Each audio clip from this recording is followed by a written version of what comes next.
Good morning, comrades. It is Saturday morning, Saturday hangover show. The 12th of June, 2021. This is your daily Good Morning Comrade. How we doing today?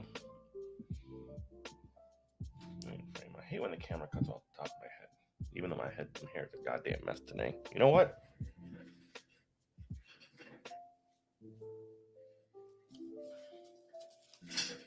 We're doing Big Head Summer, baby. Big Head Summer. Let's go. Sun's out, guns out, and Big Head Summer. That's how it's going today.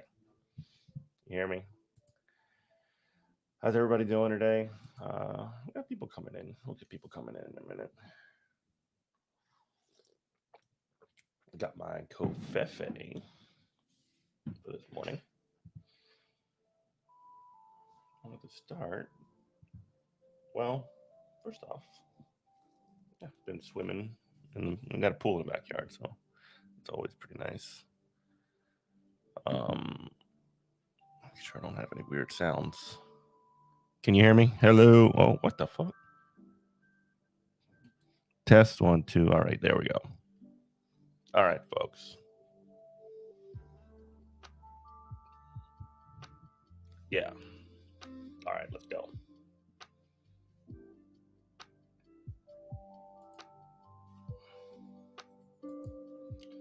Spent the last 2 days raging about Ilhan Omar. So maybe I don't want to do that today. Maybe I do. I don't know. It's been a lot. And I kind of want to feel mellow today. I kind of want to chill. You know what I mean?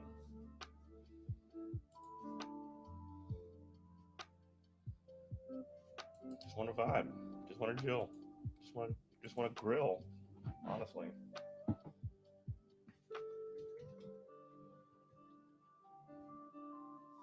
Got a little bit of stuff set up for today. Mostly hanging out content. Keep my blood pressure down. Well, this one won't keep my blood pressure down, but you know how it goes. New second thought video. I want to take a look at that. It is on the lab leak allegations when it comes to the origins of COVID. Fun stuff. Then, well, I don't want to do that today. I'll do that another day. My mother-in-law sent me a video from Fox News about critical race theory being like the Cultural Revolution from Mao. You know what? Fuck it. Let's watch that first. Let's get it out of the way. Let's knock it out. Let's just do it. Let's just fucking go. And then we can have fun. So, Virginia parent who survived Mao. What does that mean? Did she like meet Mao and live to tell the tale? Like, scholastic critical race indoctrination, quote, a replay of Mao's Cultural Revolution. We basically canceled the whole Chinese civilization pre-communism, says G. Van Fleet. Oh, let's fucking go. Let's just do it. Let's jump into it. Wait, why is there two? Why is there two? Why is there two? Let's look at it. And remember, these motherfuckers, like the cancel culture brigade, the people that are like whining about cancel culture, are the same people that are like, we must make sure that we make it so that Ilhan Omar does not feel safe to like leave her home or make any public statements. But that's not cancel culture. All right, let's look.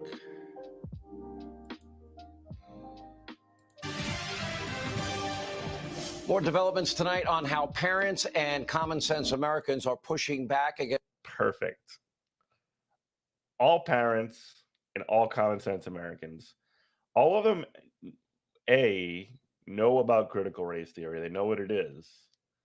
And B, hate it so much that we have to destroy it. Against the destructive far-left critical race theory ideology that's infiltrating ideology. Just throw in the word ideology, by the way. Just say it. America's schools. Just listen to how one Virginia mom who actually survived Mao, China, eviscerate. Just saying Mao and saying China, bad, scary. Woo. To local school board amid the district's critical race theory push. Take a look at this. I've been very alarmed about what's going on in our school. You are now training our children to be social justice warriors and to loathe our country and our history. Growing up in Mao's China, all this seemed very familiar. The communist regime used the same critical theory to divide people. The only difference is they use class instead of race. This is indeed the American version of the Chinese Cultural Revolution. The critical race theory has its roots in cultural Marxism. It should have no place in our schools. And down in the great state of Florida, Governor Ron DeSantis continues to be a beacon of hope against this far-left lunacy as the Florida Board of Education has approved the governor's rule banning teaching of critical race theory in the state. Now, like, when it comes to like the idea of critical race theory or whatever, or like the framework, I don't have really a truck with the framework. I do have some like trucks with the historical accuracy of things like the 1619 Project, but like the boogeyman sort of like constructed around this critical race theory only exists because it challenges the like regular existing narrative that like, you know, white Americans are basically at the center of everything. And and you know, any conflicting perspective to that just has to be destroyed, which is just like, it's very fascinating.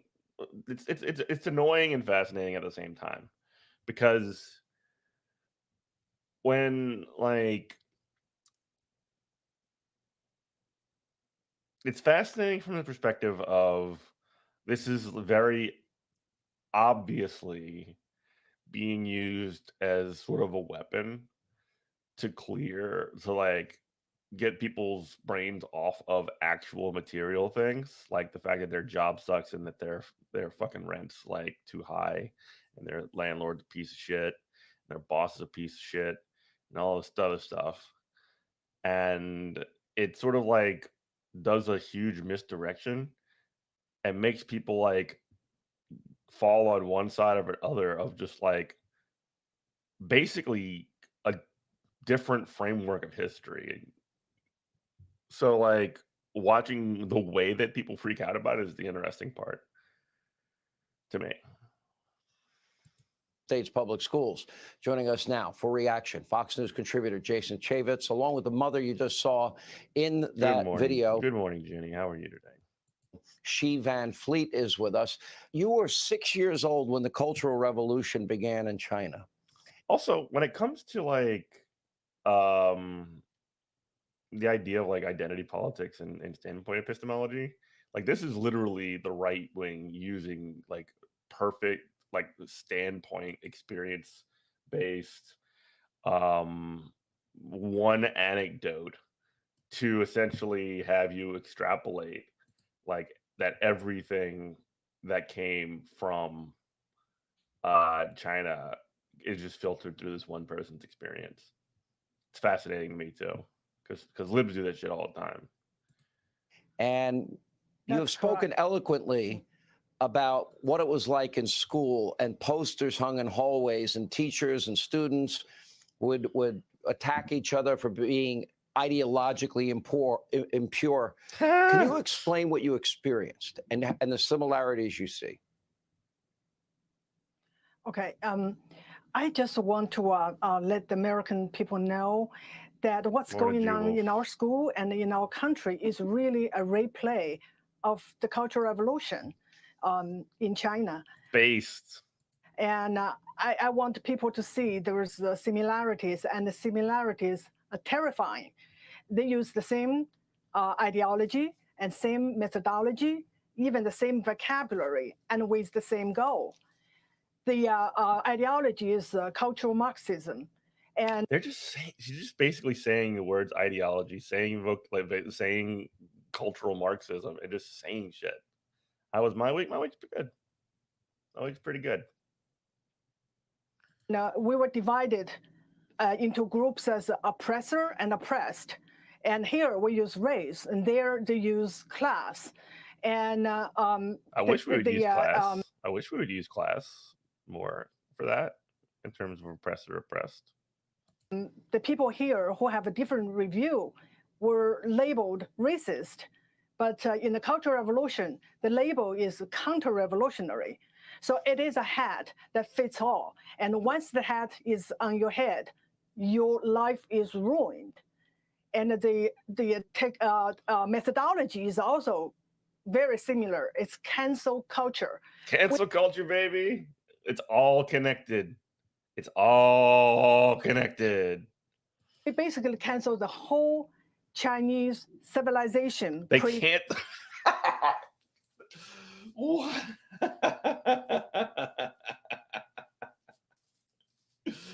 They canceled the whole Chinese civilization. Thousands of years, 3,000 or so years of history, canceled at the blink of an eye. You hate to see it. Communism. And we changed our school names, street names, store names. We changed even our personal names. My name is Xi, and I was named after the city I was born, Xi'an. Xi means... this is apparently, she is a person who like fled revolutionary China, I guess, when, you know, the Cultural Revolution happened, and you know, the Mao and the communist leadership took over, and she's basically saying that in China, when she was a child, I suppose, the same shit that's happening in the United States now with critical race theory and cancel culture and all of the scary shit is exactly what happened in China. And my take is, hell yeah, fuck yeah, that's base as fuck. Let's go. West. It also refers to the imperialism. So imperialism. I wanted so bad to change my name because I want to be more communist. I'm glad my parents convinced me. Wait, what now? What did they change your name to? So I wanted so bad to change my name because I want to be more communist. I'm glad my parents convinced me not to. Oh, she did. And the vocabulary so you were forced to change your name, but you weren't forced to change your name. Got it. The same wokeness And to be specific, we used class wokeness. In Chinese, it is 阶级觉悟. Your level of wokeness determine your chance to get the promotion or to get benefit. And who decide your level of wokeness? It is the party leaders. And you speak from real experience. I mean, you were 6 years old, but you lived 20 years under this oppression. And it sounds like out of the lessons you learned under Mao and the revolution, you see this groupthink now appearing in America, and you're trying to warn Americans that you don't want to go down this road. Congressman Chaffetz, let me ask you. I mean, you see what is being taught here. Let's talk to this what is your reaction, congressperson and do you see the similarities? I do see the similarities, but to hear it firsthand from Xi, I'm just proud of her for speaking up. I'm proud of her for doing it the American way and actually going out of her comfort zone and making an issue of this. So on behalf of millions of people all across this country, thank you for doing that. I'm very proud of what Ron DeSantis is doing. You know, he was on our oversight committee. He was pretty good. But you know what? As governor, the guy is great.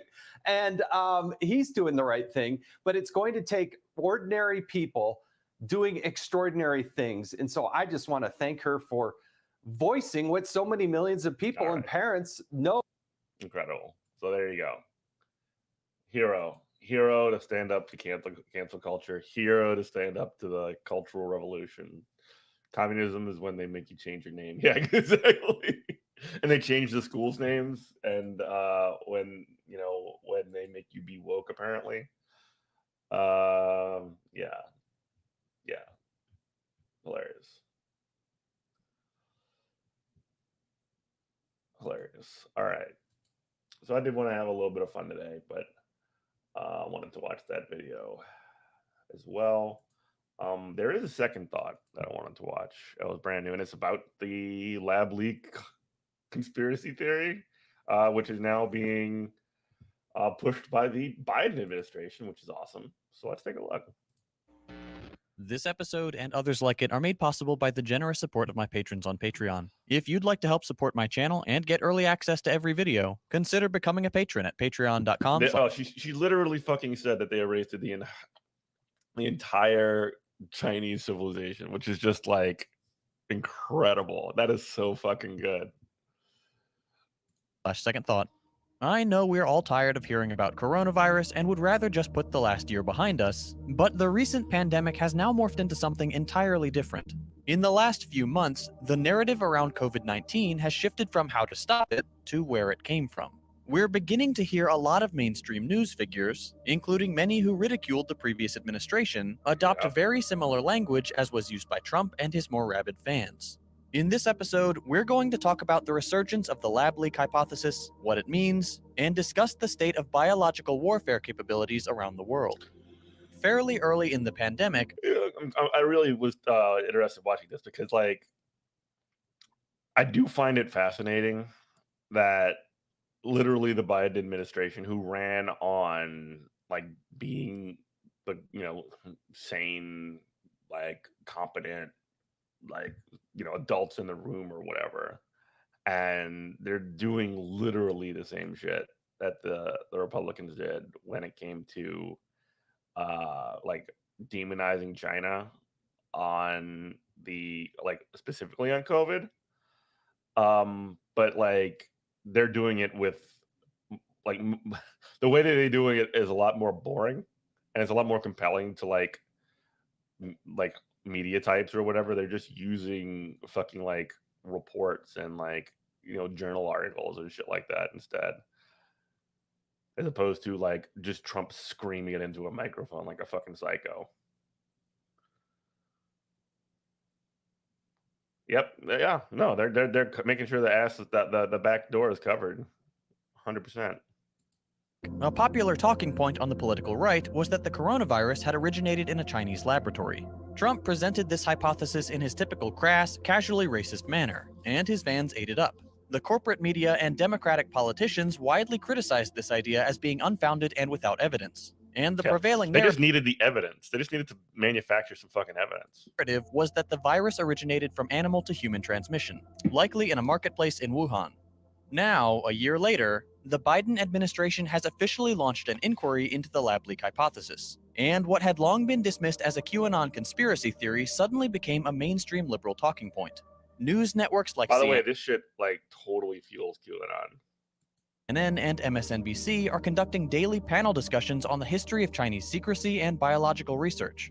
While it has been funny to watch conservatives denounce their once dearly held hypothesis because liberals have adopted it, the shift in political and media rhetoric should be telling. Let's start with a few facts. Coronavirus most likely originated in Wuhan, China. There is a biological laboratory in Wuhan, which is located very near the markets which were the supposed origin of the disease. From Wuhan, it spread all over the world, with individual nations handling the crisis in their own way, some much more effectively than others. China was not terribly prompt with announcing the spread of the infection, which was irresponsible, though understandable if they thought they could contain it. Over the past year, more than 3.7 million people have died from the virus, the US leading the way with 612,000 deaths. We're number one! Nearly twice the number of the second worst affected country, India. The US COVID response was arguably the worst in the world, especially given the vast resources at our disposal, and hundreds of thousands of deaths could have been prevented if our government had acted promptly and effectively to contain the spread of the virus. So, why have both conservatives and now liberals latched onto the lab leak hypothesis? It has very little to do with finding the truth. In fact, it has everything to do with obscuring it, managing it. And that should be obvious with how quickly those in power have shifted their narrative when it suddenly became convenient for them. Over the last 15 months, we've been fed bits of information only when it was beneficial to American leadership and commercial interests, and not a moment before. First, there was supposed consensus that the virus came from infected bats, that there was no chance it came from a lab, that the US had no advanced knowledge of what was coming. One president leaves, another takes power, and suddenly the narrative completely flips. Now there's a consensus that a lab leak is probable, and that the Chinese tried to cover it up. Where's the truth? Why are elected officials and the corporate media so hell-bent on managing the flow of information to— That is 100% true, G. Wolf. Like, if the US did this, they would deny it until, like, they basically didn't, so the Iran coup from the 1950s, they didn't declassify that until, like, what, 2012? You know, it was almost 50 years. Like, yeah, if the US did this shit, which, I mean, again, it would be covered up for a very extremely long time. That is 100% correct. To the American people. As usual, it has to do with power. The US is actively gearing up for war with China, and they need to manufacture our consent. I mean, so before we get into that, though, like, there would be leaks about it. Like, they would have, like, you know, like a fucking, like, Daniel Ellsberg or a fucking Chelsea Manning that would, like, get, you know, prosecuted for leaking the U.S. Like, you know, coronavirus papers or whatever, and they would throw them in prison and all that other shit, and then they would be shown to be right, just like always. This is so obvious that no one should be surprised when it becomes official. We're following the exact same playbook as in the lead up to— Shout out to Chelsea Manning, by the way. She is a streamer on Twitch, actually. Y'all should go follow her at XY Chelsea. She plays, like, a lot. She's been playing Hearts of Iron 4, and she's awesome. Iraq War, 24/7 media coverage, serious words from politicians about democracy and freedom, the whole 9 yards. But what makes this instance different is that the US is implicated in the shady activity they're trying to pin on China. Now, before we go any further, we need to understand something called gain-of-function research. In biological laboratories, scientists sometimes engage in a particular area of research that involves altering an organism or disease in a way that changes its process of development, transmissibility, or types of carrier. Changes may be too soft a word, as gain-of-function research often aims to increase a pathogen's threat level. You may be thinking, okay, that's terrible. Why would anyone do that? But there is actually some value in this type of study. For example, If scientists managed to alter a pathogen in such a way that allowed it to infect an animal that previously couldn't transmit the disease, it could give them valuable insights into what specific parts of the pathogen cause it to accept certain hosts, which is an important step in developing antiviral medicines which block that function. Of course, this also comes with the risk of creating deadlier... This is super confusing to me. So, like, what they're saying is that like, they want to find out why certain viruses aren't transmissible, like from one species to another. I want to figure out what makes that transmission happen. And okay, let me get that re-explained to me, because that's pretty. They're trying to pin on China. Stupid. Now, before we go any further, we need to understand something called gain-of-function research. In biological laboratories, scientists sometimes engage in a particular area of research that involves altering an organism or disease in a way that changes its process of development, transmissibility, or type. It's basically doing evolution in a lot of ways. That's crazy. That's like God shit there. Of carrier. Changes may be too soft a word, as gain-of-function research often aims to increase a pathogen's threat level. You may be thinking, okay, that's terrible. Why would anyone do that? But there is actually some value in this type of study. For example, if scientists managed to alter a pathogen in such a way that allowed it to infect an animal that previously couldn't transmit the disease, it could give them valuable insights into what specific parts of the pathogen cause it to accept certain hosts, which is an important step in developing antiviral medicines which block that function. Of course, this also comes with the risk of creating deadlier, mutant strains of disease that are harder to cure. Pretty heavy upside, but okay. Gain-of-function research is highly controversial, and with good reason. Theoretically, it could give us a head start on tackling future pandemics. But on the other hand, it could very easily lead to accidental infection and spread of mutant diseases. This, some independent researchers are beginning to suspect, is what happened with COVID-19. Scientists in biolabs around the world engage in this kind of research, and it's not uncommon for there to be accidents. For example, in the US, the frequency of lab incidents increased from 16 in 2004 to 269 That's in what 2010. you call growth, folks. Line go up. This, predictably, stems from a massive expansion in US biolabs both at home and stationed in other countries. The number of biolabs in the US alone increased from 400 in 2004 to 1,500 in 2014. There have been suggestions that Chinese scientists were infected with coronavirus as early as late 2019, well before the pandemic became global news. These allegations have been denied. But what does this have to do with the US investigation? Well, according to some investigative journalists, China was cooperating with United States and World Health Organization officials on gain-of-function research related to the coronavirus. This was a fairly new development, as gain-of-function research had been paused during the Obama administration, but was later restarted under Trump. This is a big deal, not only because it lends credence to the coronavirus, you must have samples to work with. I'm sure a lot of deadly viruses in labs. Oh yeah, 100%. I guess what I'm trying to say here is that like they're like the interesting part of the gain of function is that they're changing the viruses to make them more dangerous potentially, which is fascinating.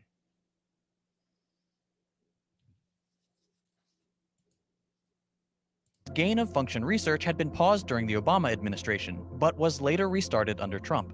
This is a big deal, not only because it lends credence to the lab leak theory, but because it implicates top World Health Organization scientists as... Right, that doesn't just implicate China if that's the case. Like it's going to be, if any of this shit's true, which, I mean, who knows? But like, it doesn't just implicate China. It implicates the World Health Organization and the United States. So like, that, I mean, again, like literally mistakes do happen, I guess, but also holy shit. Big deal, not only because it lends credence to the lab leak theory, but because it implicates top World Health Organization scientists as well as high-profile American medical professionals like Dr. Anthony Fauci. If this is actually the case, if the US and China were working together on gain-of-function research on the coronavirus, if the US was funding it as the reporting claims, then it makes perfect sense that the corporate media and both administrations have worked so diligently to control the narrative. They need to keep up the pressure on China to manufacture consent for war, but they don't want the US to be implicated in the crisis. It's damage control. What's particularly suspicious is that the World Health Organization has appointed Peter Daszak, the president of the EcoHealth Alliance, as the primary investigator into the lab leak hypothesis. Why is this suspicious? Because EcoHealth was reportedly the source of the US funding for China's gain-of-function research. That's like having a police station investigate itself for police brutality. Please go investigate yourself. Make sure that you didn't do anything wrong. We're not going to ask too many questions. But basically all this shit that you're responsible for, I want you to go back and just like check up on yourself to make sure you didn't do any crimes. And if you did do any crimes, you'd tell us, right? Particularly suspicious is that the World Health Organization has appointed Peter Daszak, the president of the EcoHealth Alliance, as the primary investigator into the lab leak hypothesis. Why is this suspicious? Incredible. Because EcoHealth was reportedly the source of the US funding for China's gain-of-function research. That's like having a police station investigate itself for police brutality. They're going to say it didn't happen. This is likely the US's way of preparing to denounce China for criminal negligence while distancing themselves from the blame. It's no wonder. Let's go, Moderna gang, baby. Let's fucking go. China isn't being cooperative with the US if the investigation really is a sham. To draw a fairly recent parallel, this saga is like the Mueller report all over again. Highly publicized, very dramatic, involving high-profile investigations, and will probably yield an inconclusive verdict in the hopes that the public will just kind of accept it and move on. As a side note, some of these details are also being loudly proclaimed by some of the most detestable right-wing figures in America, but they're doing it simply to own the libs. Any real evaluation of gotta own the libs. That's like an entire economy based around doing that. Situation must come with a material analysis of power and how it is wielded in the United States. As far as outcomes go, if I had to guess, my money would be on any eventual report being inconclusive, and the US continuing to ramp up its anti-China rhetoric as a prelude to war. I'm sure we'll find out soon enough. Now, while the COVID lab leak hypothesis is the most current example of at least the possibility of deadly viruses escaping containment, it's only symptomatic of a larger problem, and that's the proliferation of global biological weapons capabilities. As I mentioned earlier, since the turn of the century, the US bioweapons, Jesus Christ, has built hundreds of new biological laboratories, including more than 200 in 25 foreign countries, and that's just the ones we know about. Now, biological weapons are completely prohibited by a 1975 treaty called the Biological and Toxin Weapons Convention, or BTWC, to which 183 countries are party, including all the major world I think we own the libs here too, right? Do we own the libs enough? Do we own the libs too much?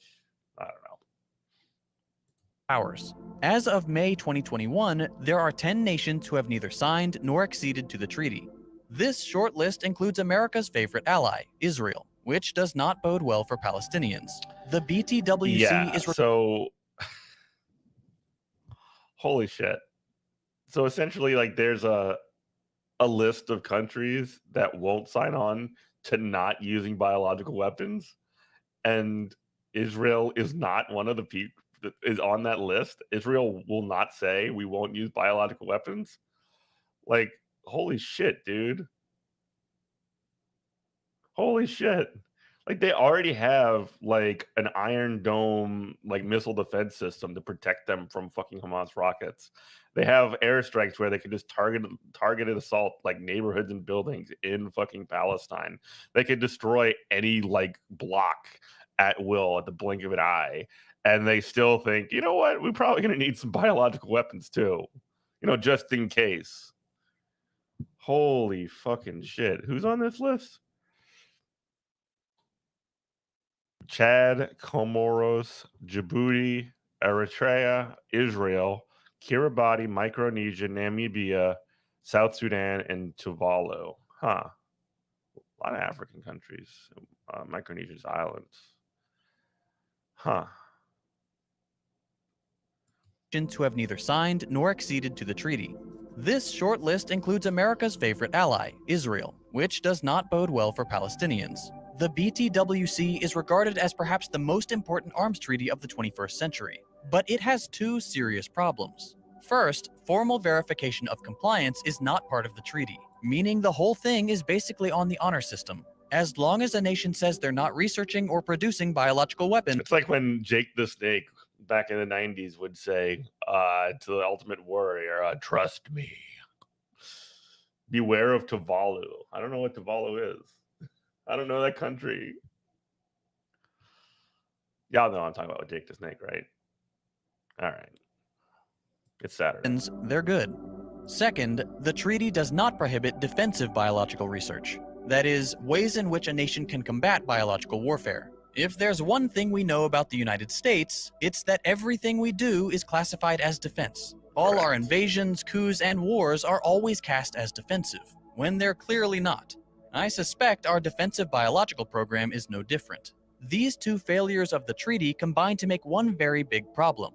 If nations are allowed to build... I mean, like, I don't think that's too tinfoil a hat. The U.S. has used black sites in the past. Like, that's not that tinfoil a hat. It's definitely within the realm of possibility. I don't understand. I mean, like, obviously you can't prove it, and you're saying that you can't prove it. So, like that's based off of the fucking, like, history of the United States and the, like, not only the willingness to use torture against, you know, people who claim, we claim, oh, they're absolutely terrorists, and they're going to give us information about how to take down Al Qaeda or whatever. Yeah, Gitmo for viruses, exactly. Like that's not like wild, baseless speculation. It's definitely in line with what the it's something we'd do. It's definitely in line with what the U.S. has done in the past and probably will do going forward. I mean, like we were saying earlier, this kind of, like, in a weird way, reminds me specifically the COVID thing and the blaming of China thing. When the U.S. Essentially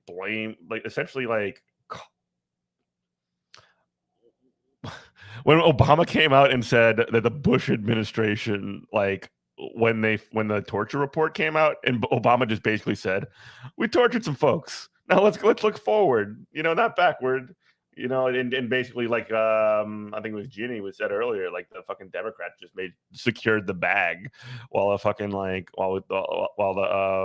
the imperialism getaway drivers essentially is what they are.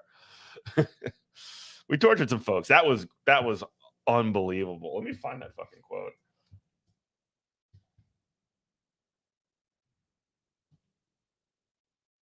That was absolutely incredible. This is when the torture report came out with the Obama administration. Oh, come on now.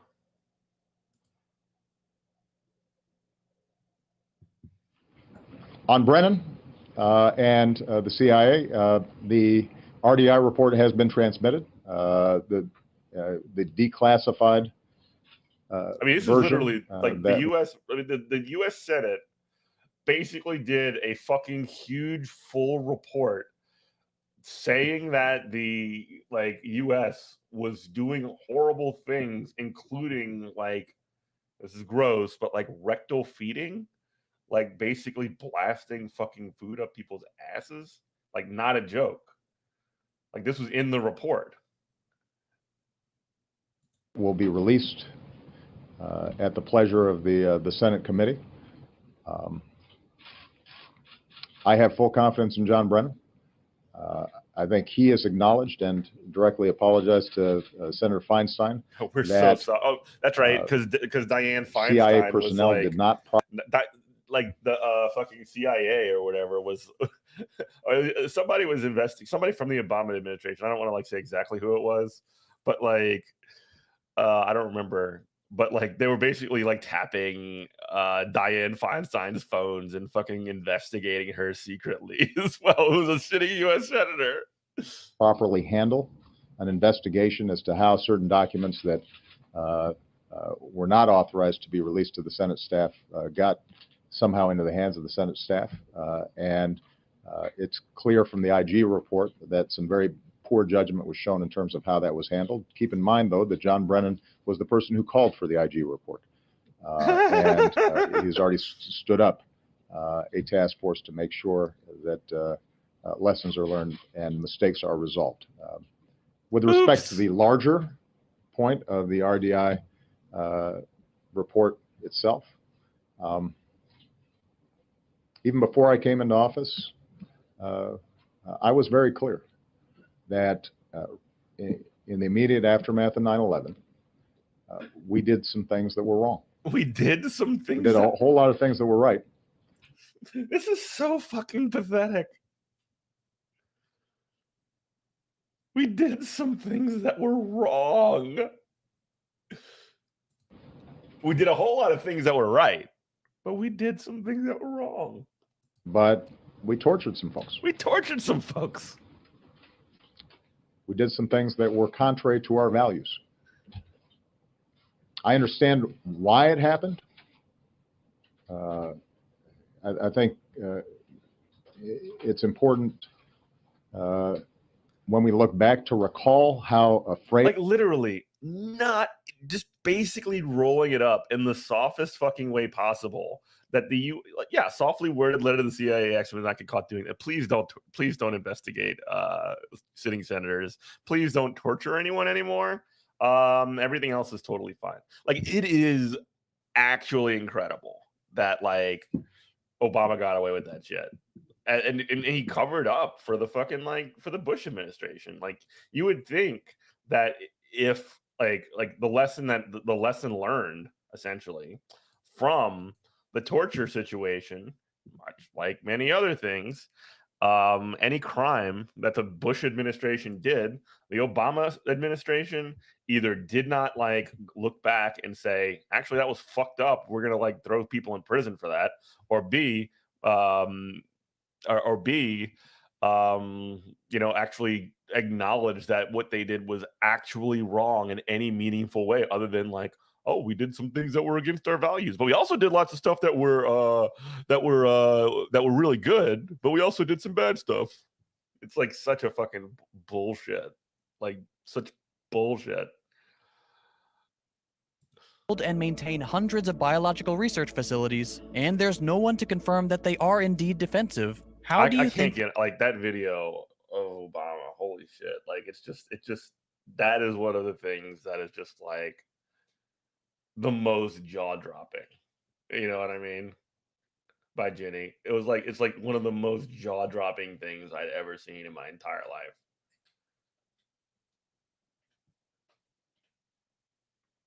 We tortured some folks. We did some stuff that was not in line with our values. Goddamn, dude. Goddamn. The deeply distrustful world leaders will see foreign labs. They'll see them as a threat.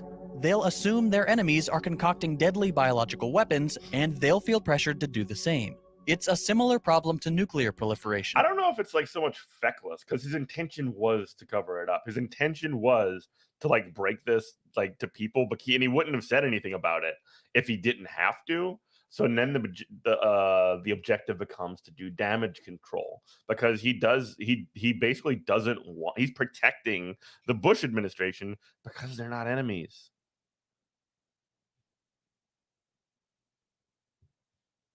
They're securing the bag, man. They're getaway drivers. If that country over there has nukes, I better have some too. Except it's worse, because unarmed nukes can't silently infect people and escape the military base. Pathogens and diseases can. The history of biological weapons is secretive and terrifying. Back in the 60s, the world's major powers had reportedly developed enough bioweapons to kill every single person on Earth.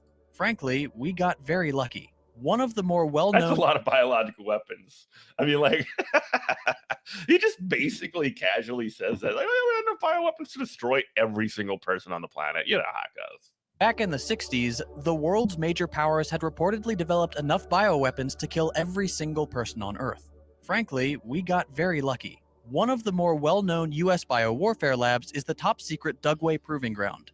Established in 1942 to test biological and chemical weapons, and located on over 800,000 acres of Utah desert, roughly the size of Rhode Island, much of Dugway's history and activity remains a closely guarded secret. But there are some incidents that have become public knowledge.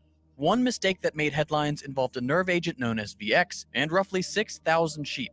In March of 1968, a military plane blasted the nerve agent into the air during a test, and the wind carried it some 30 miles to nearby and aptly named Skull Valley. Shortly after, 6,249 sheep were found dead or dying. Though the Army has never admitted fault, they compensated the rancher who owned the sheep, and an investigation confirmed that the animals had indeed been poisoned by VX. This wasn't the only mishap involving Dugway. In 2015, it came to light that Dugway officials had accidentally shipped live anthrax to states across the country. Shortly after, it became apparent that the problem was not new, and it sparked an investigation. Dugway's history is riddled with questionable projects, including State of New York. Have some anthrax. What are the states? Across the country. Shortly after, Texas, Tennessee, Virginia. I can't see. It became. Is that Maryland? All got anthrax. Awesome. Oopsie doopsie. Oops, we said oops, all anthrax. It became apparent that the problem was not new, and it sparked an investigation. Dugway's history is riddled with questionable projects, including testing bombs full of fleas, which they would presumably infect with diseases and. Bombs full of fleas? All right, they're doing some crazy science experiments over at Dugway. What the fuck? We got to get into Dugway. Apparently, we got to dig into Dugway now. Dugway. This is awesome. This rules. Let me just look at the wiki. Dugway history. Oops.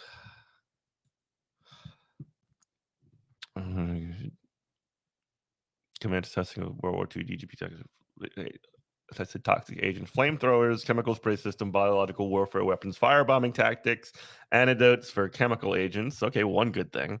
And protective clothing. During 1943, the so-called named German village and Japanese village set-piece domestic hamlets were built in Dugway for practice in the firebombing homes of the types in urban. Oh, they made like simulation like cities and houses in like both the Japanese and German style, and then just bomb the fuck out of them. Damn, this is like a playground for these fucking people. In 1943, established biological warfare facilities. It became active in 1946. Phase was reactive during the Korean War, and the commanding officer, Colonel Spears Ponder. Wow. It was named confirmed.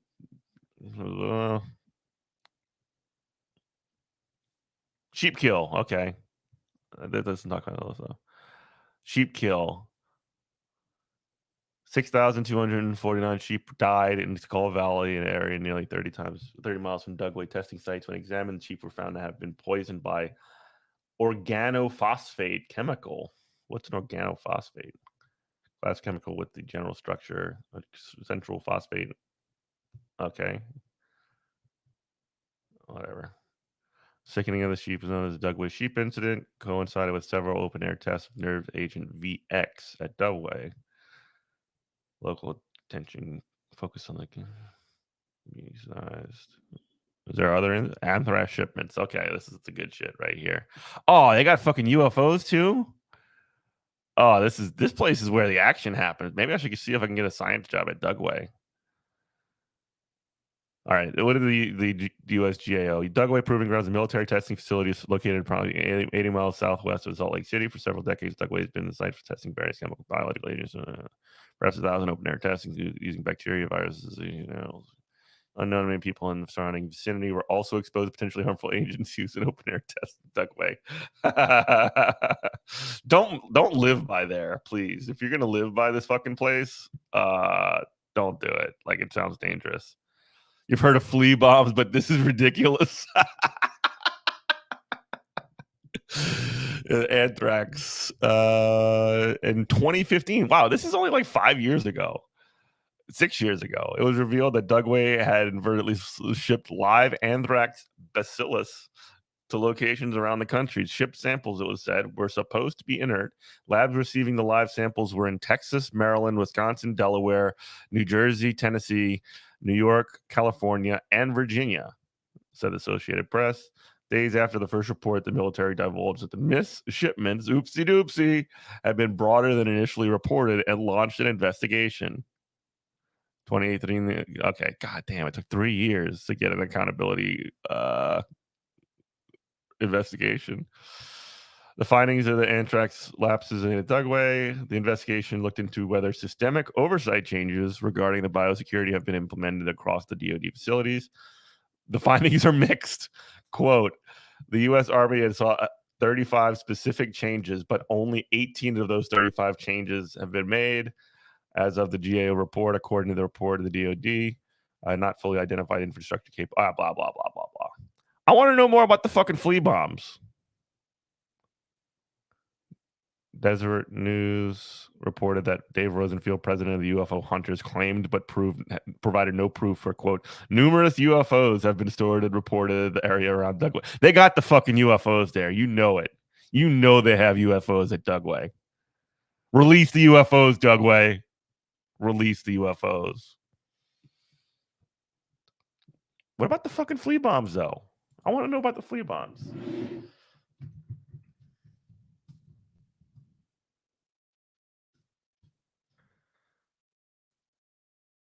Operation Big Itch.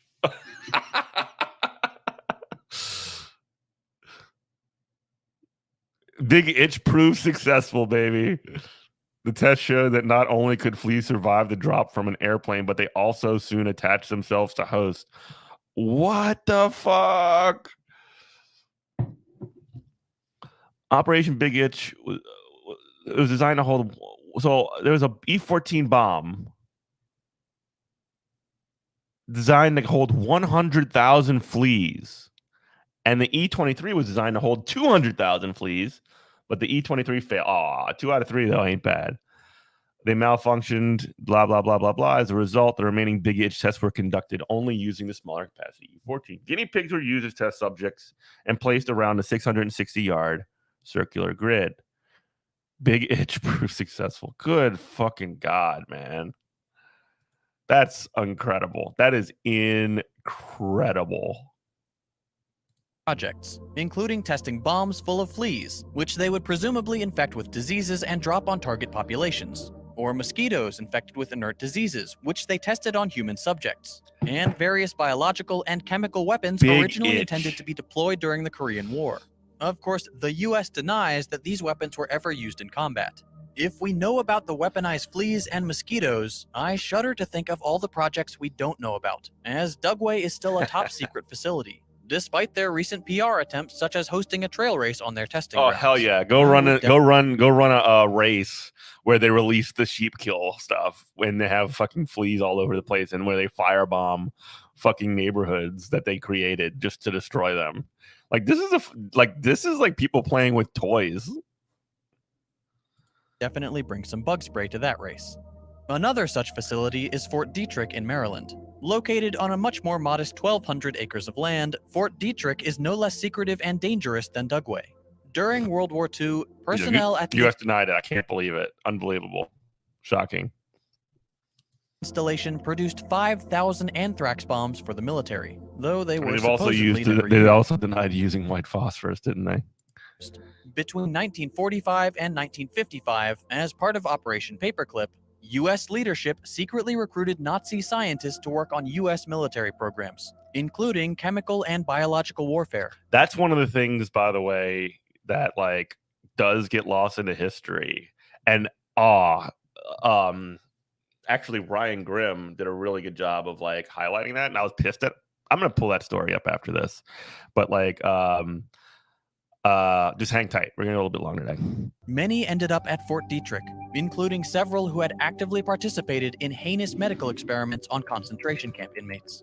Like Dugway, the personnel at Fort Detrick also studied weaponized insects, including ticks, fleas, ants, lice, and especially mosquitoes, which they infected with yellow fever. One author and expert on the subject wrote in 2009 that it's highly likely that the U.S. did employ infected insect weapons during the Korean War to spread disease, as in the fall of 1950, the U.S. Joint Chiefs of Staff had approved their use, quote, at the earliest practicable time.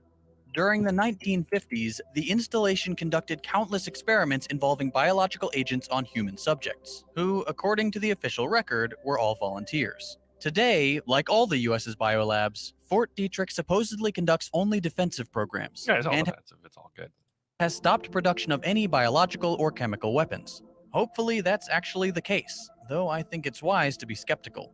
And even if the US and all the other nations party to the treaty have remained honest since the 1970s, the threat of accidental leaks and exposure remains. Case in point, activity at Fort Detrick was temporarily suspended in 2019 for numerous breaches in protocol and violations of federal procedure. In the CDC's report, which contains extensive redacted sections for supposed national security reasons, they cite 6 departures from the federal regulations for handling select agents and toxins, as well as failure to implement biosafety and containment procedures.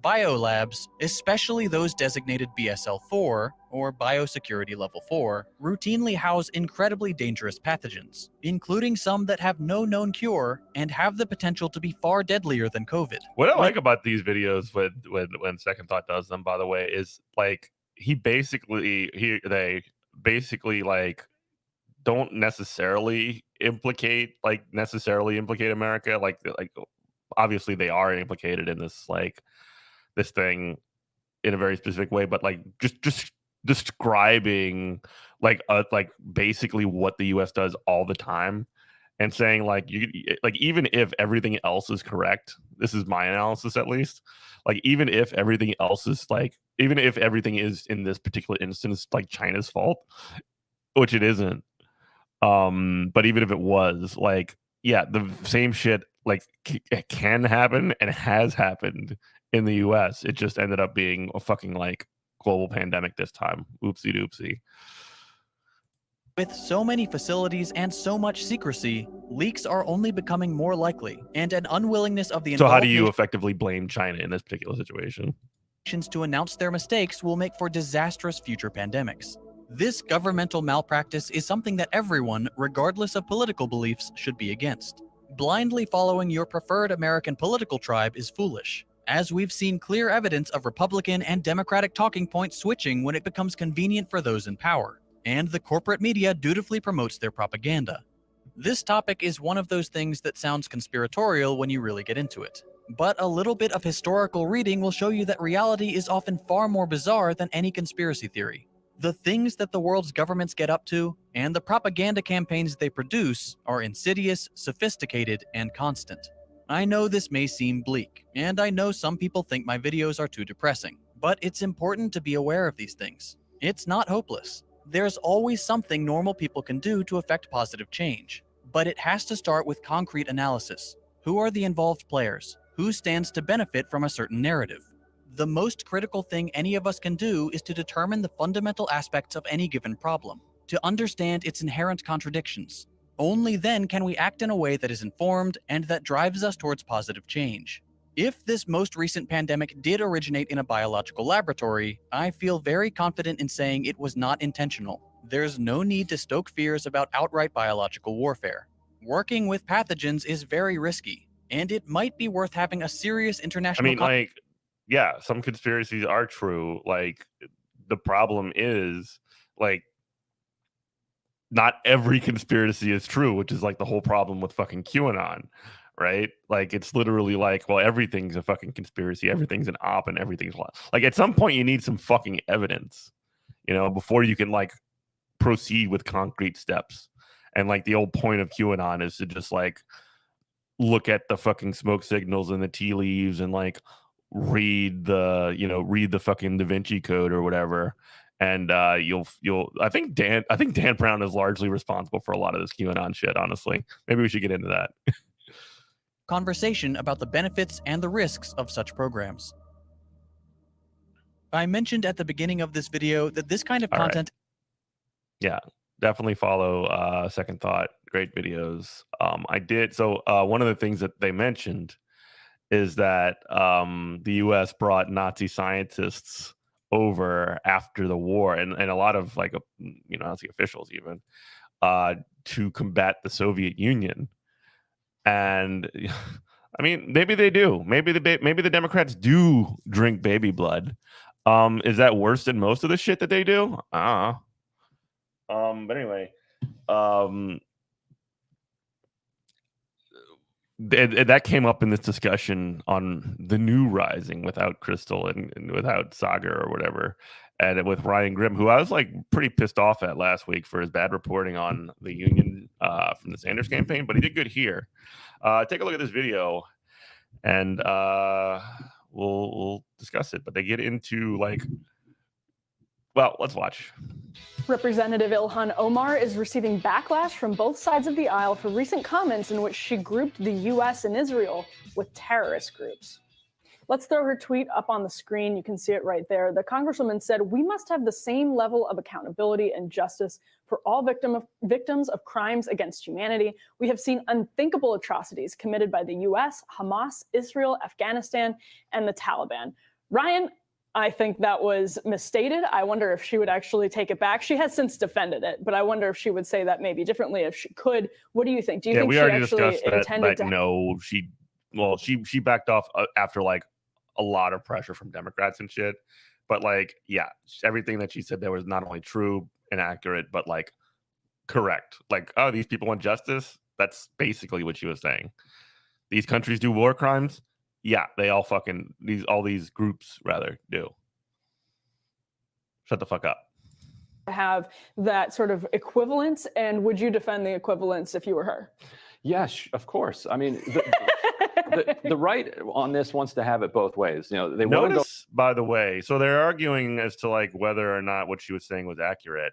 And notice that the very first thing when he says yes, it starts laughing as though the near notion that she wasn't being like completely and utterly ridiculous and dangerous, essentially, she being Ilhan Omar, is literally laughable.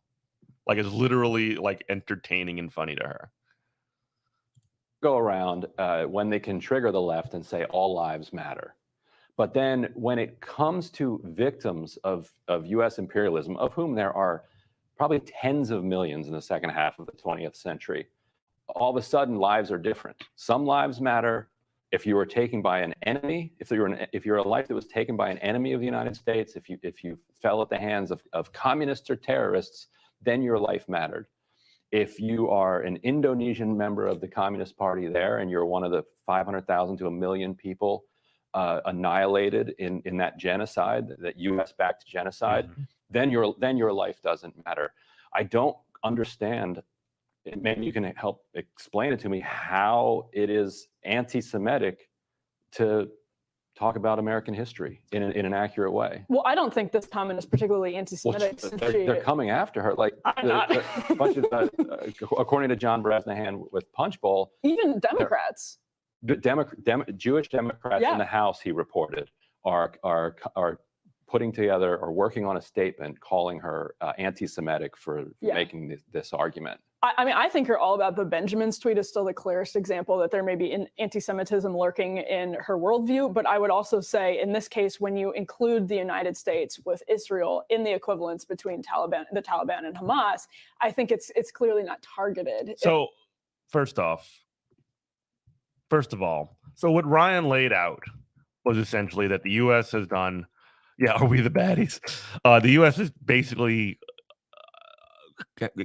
created tens of millions of victims of their own, war crimes. Essentially, he mentioned the turnover of the Indonesian government, essentially like genociding communists, various things like that. So, what is the response to that statement calling her anti-Semitic for making this argument? I mean, I think her all about the Benjamins tweet is still the clearest example that there may be an anti-Semitism lurking in her worldview. But I would also say, in this case, when you include the United States with Israel in the equivalence between the Taliban and Hamas, I think it's clearly not targeted in the way that a charge of anti-Semitism would say. I do think it's extremely offensive to the establishment. I agree in this case because I think the Taliban and Hamas are forces for evil, and where you say the United States has also been a force of evil possible that there are victims of United States imperialism. I think what that does is wash over people that the United States has saved through its actions. There is two sides to that, right? There are, I can admit, absolutely, of course, there are victims. But try to say the same thing and say, well, Hamas builds hospitals and schools. And so she's doing the Obama thing, actually. She's doing exactly what Obama said. It's like, oh, we did some things that were against our values, but we also did great stuff. Like, that is exactly what Obama was doing when we just watched the "We Tortured Some Folks" video. And the Taliban and the Taliban eradicated a lot of corruption around Afghanistan, and the Soviet Union raised living standards throughout. So if we're going to do this thing, well, okay, yes, it's true that U.S. imperialism killed tens of millions of people, but they also did good things. Then why does that only apply to the U.S. and not to all of these other countries, the evil empire? Because the level of good, I think, that the United States has had around the world is wildly out. The level of good that the U.S. has had around the world. By the way, like, the level of bad, don't look at that. That doesn't count. Don't worry about that. But the level of good that the U.S. has put forward is unmatched. Apparently. And not to all of these other countries, the evil empire. Because the level of good, I think, that the United States has had around the world is wildly out. The balance there between good and bad is nowhere where it is compared to the Taliban. You would have a hard time making that case in most countries where the U.S. intervened. Right. No, I understand that completely, but that doesn't change my viewpoint, and I don't think it changes the facts that the balance of good and bad worldwide over the course of the United States existence, it's silly to whitewash the bad. It's absolutely silly to whitewash bad. There has been plenty of it, but on the other side, on the balance, I think the United States has done incredible good. Is he permanently going to do that job? Like, is he going to be permanently at the Hill? I don't know how that. I mean, I know he's been on a little bit. I mean, probably decent money. Around the world continues to do incredible. And if this is the dynamic on the Hill, like, she's just going to get fucking owned every single time, then I'm fine with it. The world in a way that could never and should never be compared with the Taliban or Hamas. I would agree in this sense that when it comes to the amount of pain and suffering that the U.S. has produced around the world, the Taliban, Hamas, and Israel are pikers compared to what the U.S. has been able to accomplish just in, say, Argentina, or just in Indonesia, or just in Vietnam, or just in Congo, or just you could throw a dart anywhere at the global map, and you can probably find, at some point throughout the 20th century, the U.S. intervening to undermine some type of social democratic effort and backing the most vicious right-wing elements. And the irony of them calling this anti-Semitism. Well, you know what, Kiwi Bird? I agree to an extent that, like, Saagar. Oh, I think that, like, that's part of the problem with the whole Saagar thing and the, like, Saagar-Krister dynamic is that, like, the stuff that Saagar's putting forward is, like, literally, like, legitimately terrifying, like populist, right-wing populism, right? And the fact that he could be, like, reasoned with, as you're putting it, actually gives some kind of legitimacy to, at least to some people, to his positions, because he's not coming across as a fucking demon, right? Like, this lady's coming across as an absolute fucking demon. And I think it's actually good, like that. It's actually good when the right comes across as a fucking demon, because, like, when you have this sort of, like, very friendly dynamic between Crystal and Saagar, it's sort of like the stuff that they end up agreeing on is, like, the establishment is bad, and then, like, they're very like genial when it comes to, like, oh, this guy just wants to, like, destroy all regulations on corporations and, cut all taxes to zero and all this other shit. And, like, that becomes, like, a serious problem. But, like, when they have these, like, more, I guess, hardened dynamics where they're going to, like, fight with one another, that's actually constructive, especially if the lefty is going to win. And the U.S. very consciously and explicitly, out of World War II, allied itself with former Nazis, helped Nazis escape justice, was complicit in what was called the rat line. You know, with getting Nazis out of Germany and into these death squads that were run by the United States and deployed in an anti-communist fashion against the Soviet Union and against leftist elements in South America. But who ended the Holocaust? I mean, what country? The Soviet Union, actually. Okay, but I mean, so first off, he's like saying that after the after the Second World War, essentially a bunch of the U.S. brought in a bunch of a bunch of Nazis to fight the Soviet Union, which is true. And then the question of who stopped the Holocaust. She asked who ended the Holocaust, and it was literally the fucking Soviets that got to the camps and broke it up. Just incredible shit. And it goes on.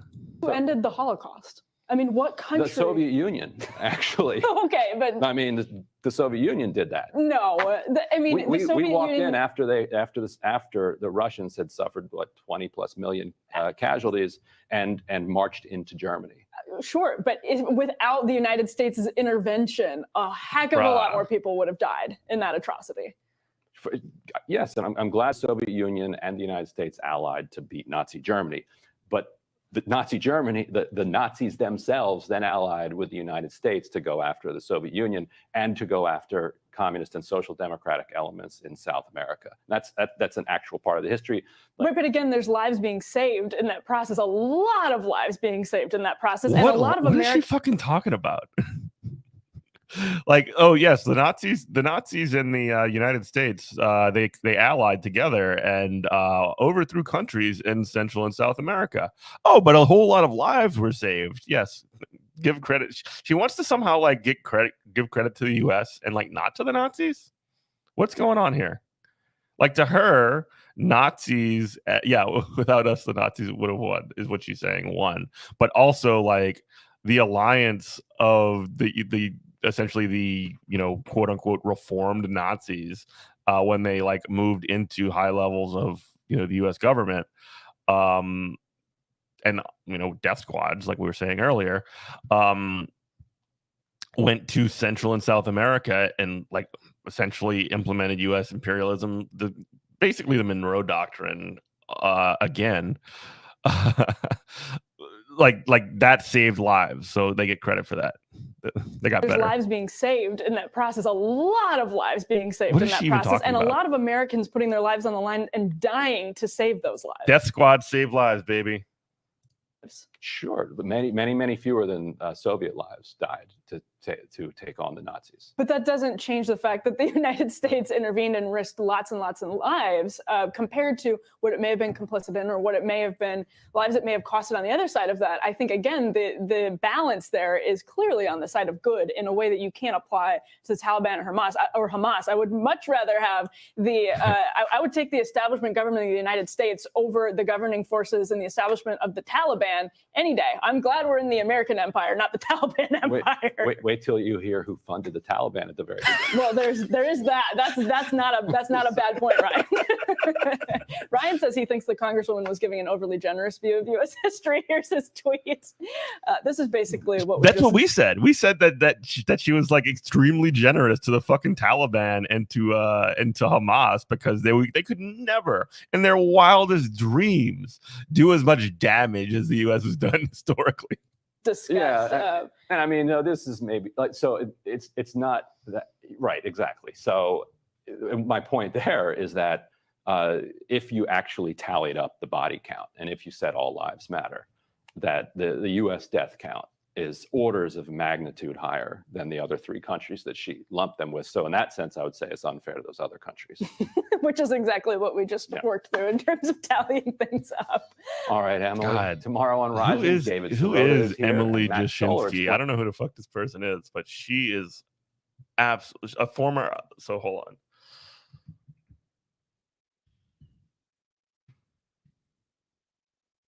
Who the fuck is this person? Author at the Federalist. Oh, that makes sense. That's why she's dumb as shit.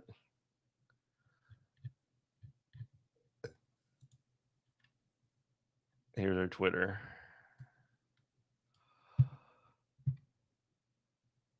Hollywood's cozy relationship with China could face an ugly reckoning.